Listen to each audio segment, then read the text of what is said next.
আর যেহেতু চন্দ্রতালটা বন্ধ আছে সেজন্য মানালি হয়ে না ফিরে আমরা আবার সিমলা হয়ে ব্যাক করছি।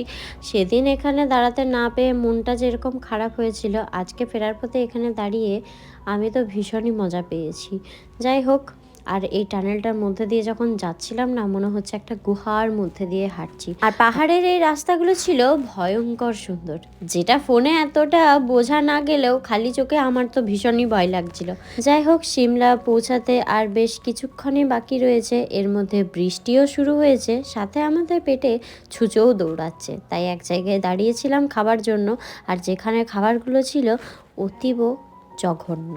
আর যেখানে খেতে দাঁড়িয়েছিলাম তার পাশে এরকম ছোট্ট ছোট্ট ডেইজি ফুলগুলো ছিল, যেগুলো পেয়ে তো আমি বেজায় খুশি।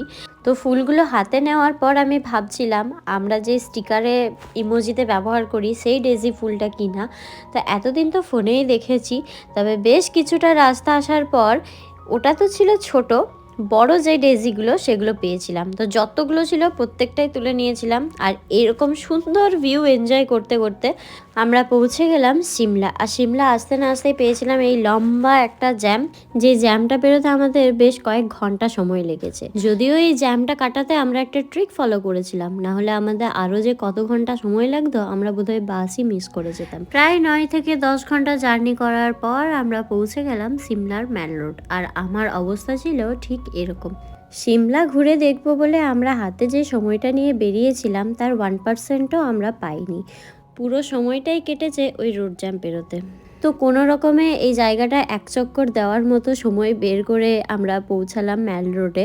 আর এখানে ভেবেছিলাম কেনাকাটি টুকটাক করব, কিন্তু হাতে একদমই সময় ছিল না, তাই সেভাবে কোনো জিনিসও দেখিনি আর কেনাকাটিও করা হয়নি। তবে হিমাচলে এসে হিমাচলে ফেমাস ফুড সিদ্ধু ট্রাই করে আমরা চলে গেলাম রাতের খাবারটা প্যাক করাতে। আর দিওয়ালির দিন আমরা যে বাজি কিনেছিলাম তার মধ্যে তারাবাতি ছিল, তো একটা রাখা ছিল। তো এখন সেটাকেও জ্বালিয়ে নিলাম, কারণ ফ্লাইটে তো এটা অ্যালাউ করবে না। তাই ভাবলাম এটাই একদম মোক্ষম সময়, আর সেটা জ্বালিয়ে যে খাবারটা আমরা প্যাক করেছিলাম সেটাই খাচ্ছিলাম। আর তখনই আমাদের বাসও এসে পড়েছিল। হ্যাঁ, টাইমের একটু আগেই এসেছিল। তো খাওয়া দাওয়া শেষে এদিকে ধীরে সুস্থে বাসেও উঠে পড়েছি।